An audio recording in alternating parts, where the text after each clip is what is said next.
కానీ మస్తు అంటారబ్బా జగన్మోహన్ రెడ్డిని ఇంకా చాలా అంటే పార్టీ పని అయిపోయిందంటారు, తోపనే ఒప్పుకుంటుంటారు. ఎందుకంటే అదిగో అట్ట పోయి సింగపూర్ పోయి వాళ్ళని బెదిరించింది సింగపూర్ మంత్రులు అంటారు.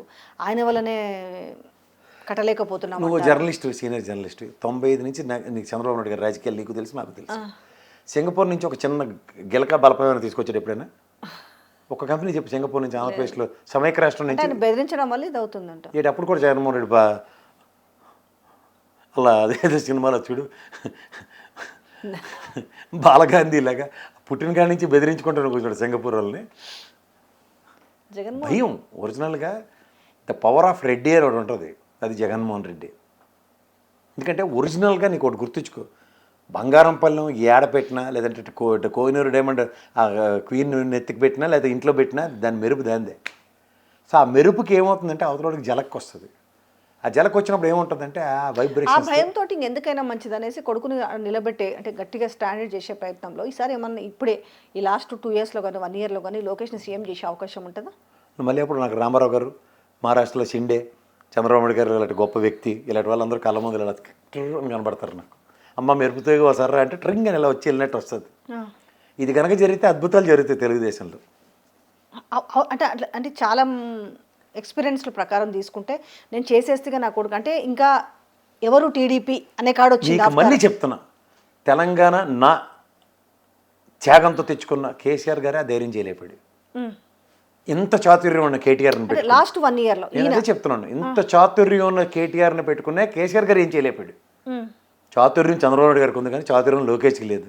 ఆయన పెట్టుకుని దానికోసమే ఒకవేళ నిలబెట్టేస్తే ఇంకా జరగని పని. నెక్స్ట్ మళ్ళీ ఎందుకనంటే లాస్ట్ 1 yearలో చేసినా కూడా ఏమవుతుంది అంటే నెక్స్ట్ ఓకే సీఎం క్యాండిడేట్ వచ్చేసి లోకేష్, ఇంకా చంద్రబాబు నాయుడు ఇంకా ఏజ్ అయిపోతుంది కాబట్టి ఇంకా ఆయన పక్కన పెట్టేసి లోకేష్ అన్ని చేసుకుంటాడు, ఆల్రెడీ సీఎంగా చేసిండు కాబట్టి. కన్నా నేను కరుణానిధినే చూశాను, కళ్ళు లేవు కాళ్ళు లేవు నడవలేకపోయినా వీల్ చైర్ మీద ముఖ్యమంత్రిగా రిటైర్ అయ్యాడు కదప్ప కొడుకుని కూర్చోపెట్టలే. స్టాలిన్ ఏమైనా చిన్న బాలబొప్ప అనుకున్నావా? 75 ఏళ్ళు విగ్గెట్టేసుకున్నంత మాత్రాన అంత ఏజ్ ఎవడో దాచలేరు. చేత ఇవన్నీ వాళ్ళ చాతుర్యాలు అందరికీ తెలుసు.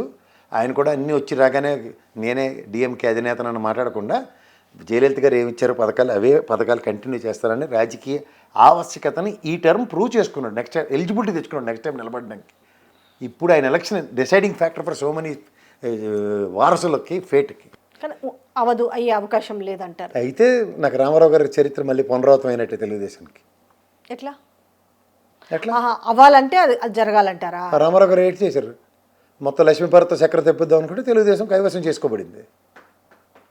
ఎవరు చేసుకుంటారు? ఇదే చెప్తున్నాను కదా, రామారావు గారు రామారావు గారు భార్యకి ఈల్డై వాళ్ళు చెప్పే వర్షం నేను మాట్లాడదాం. రాజకీయాలు లక్ష్మీభారత్తో చేయిద్దాం అనుకున్నప్పుడు తెలుగుదేశం ఒక తాటి మీదకి వచ్చి చంద్రబాబు గారి నాయకత్వంలో ముందుకెళ్ళింది ఇప్పటిదాకా. ఇదే నేను కాదు మా లోకేష్ అన్నప్పుడు తెలుగుదేశం ఎలా ఉంటుందో అప్పుడు చూద్దాం.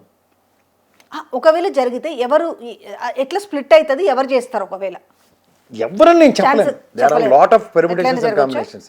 అచ్చెన్నాయుడు గారు, రామ్మోహన్ రెడ్డి గారు సామర్థ్యం తెలుసు ఉత్తరాంధ్రలో. అలాగే యనమల రామకృష్ణుడు గారు బయట వాళ్ళు కదా. ఎవరు బయట వాళ్ళు? వాళ్ళు అంటే వీళ్ళంటే ఆయన ఆ రోజు ఎవరు వీళ్ళు బయట వాళ్ళు కదా. ఇంటల్లుడికి వారసత్వం అల్లుడు కదా, అవునన్నా కదా, అల్లుడు కదా. వాళ్ళు దెబ్బ డ్యాన్స్ చేస్తారు రాయన గారు. సరే ఈయనకు ఆ ధైర్యం ఉంది చేసిండు ఆ రోజు. ఎవరికి ధైర్యాలు ఉండవమ్మా, వెనకాల ఎమ్మెల్యేల సపోర్ట్ ఉంది కాబట్టి, పార్టీలో క్యాడర్ అంతా ఆయన నమ్మింది కాబట్టి. ఇలా ఎంతమంది నమ్ముతారు?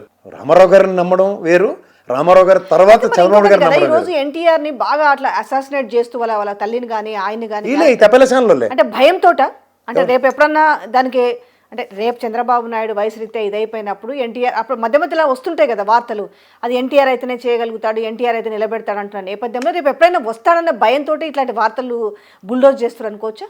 అంటే వీళ్ళు ఏంటంటే ఒకడికి తెలివితేటలు తక్కువ ఉన్నప్పుడు ఇంకోటి తెలివైనవాడు వస్తాడు అన్నప్పుడు పెద్ద గీత చిన్న గీత గేమ్ ఆడతారు. ఇప్పుడు లోకేష్ వర్సెస్ జూనియర్ ఎన్టీఆర్ కంపారిటిబుల్గా చూస్తున్నారా? కంపేర్ చేసి ఇప్పుడు పాలిటిక్స్లో ఇదే సినిమాలో రంగంలో ఉన్నారు అనుకోండి, అలా చనిపోయిన తారక రత్నం చూసాం, తర్వాత వీళ్ళు ఇంకోతను సినిమా వాళ్ళ అమ్మగారు చనిపోయారు మొన్న, ఆ కుర్రాన్ని చూసాం, జూనియర్ ఎన్టీఆర్ని చూసాం, హరికృష్ణ గారు ఇంకో అబ్బాయిని కూడా చూసాం. సామర్థ్యం వరకు ఉంది జూనియర్ ఎన్టీఆర్కి, అది అలా కంపేర్ చేయగలం. ఇదే లోకేష్ నారా రోహిత్ కూడా ప్రాణాలకు తెగించి నారా కుటుంబం నుంచి సినిమా ఫీల్డ్లో నేను నువ్వు అని కొట్టుకున్నారు అనుకో మాటకి, అప్పుడు కంపారిజన్స్ ఉంటాయి. ఉదాహరణకి నారా రోహిత్ అయితే తేలిపోయాడు, ఎక్కడ ఉంటాడు, తెలుగుదేశం గవర్నమెంట్ ఉన్నప్పుడు 4 సినిమాలు అడవుడి చేస్తారు, తర్వాత ఎక్కడ కనపడ్డా అతను. ఈ లోకేష్ అయితే ఇప్పుడు సినీ రంగ ప్రవేశం లేదైంది. ఇప్పుడు ఉన్నదే పరిస్థితులు ఏంటి, కంపారిజన్ సినిమా పరంగా జూనియర్ ఎన్టీఆర్, కానీ పాలిటిక్స్లో లోకేష్ ఒకసారి ఎమ్మెల్సీ అయ్యాడు, లేకపోతే ఈసారి ఎమ్మెల్యే గెలిచారు, 2 సార్లు మినిస్టర్లు చేశారు. ఇది కంపారిజన్ అయింది అనుకుందాం. ఇది జూనియర్ ఎన్టీఆర్ దగ్గర నుంచి లేదు కదా, ఈయన కూడా ఇక్కడ రేవంత్ రెడ్డి లాగా రావాల్సి వస్తుంది. నీకు అర్థమైందా? సో ఇప్పుడు పొలిటికల్ సినారియోలో నువ్వు అన్నట్టు తెలుగుదేశం పార్టీ క్రైసిస్లో ఉన్నప్పుడు రామారావు గారి దగ్గర నుంచి చంద్రబాబు నాయుడు గారిని ఎలా కాపాడమన్నారో, అలాగే తెలుగుదేశం క్రైసిస్ వచ్చి లోకేష్ నాయకత్వం నచ్చినప్పుడు జూనియర్ ఎన్టీఆర్ని పిలిచారు అనుకో. ఉదాహరణకి ఇప్పుడు గెలిచిన 134 మందిలో 100 మంది ఎమ్మెల్యేలు జూనియర్ ఎన్టీఆర్ని పిలిచి మాకు రామారావు గారు వారసత్వం కావాలి సార్ మీరు 2 అన్నారు అనుకోండి, అప్పుడు మాట్లాడదాం. అంతేగాని ఏదైనా జరగవచ్చు, వైనాట్ గుర్రం ఎగరవచ్చు. ముందే రామారావు గారి దగ్గర నుంచి పార్టీ లాక్కుంటున్నాడు కలగన్నాడు. 1983లో పార్టీ పెట్టినప్పుడు రామారావు గారినే కాదనేవాడు ఎవడన్నా ఉన్నాడని అందరూ ఆలోచించుకునే వాళ్ళం. పరిస్థితులు అన్ఈవెన్ అండ్ అన్ఫోర్స్డ్ సర్కమ్స్టాన్సెస్ ఫోర్స్ చేస్తే డెఫినెట్గా అలాగే ఉంటాయి. పొలిటికల్కి రంగు రుచి వాసనే ఉండదు. ఆ రోజు రంగు ఏది ఉందో అదే అడాప్ట్ చేసుకుంటుంది. Thank you.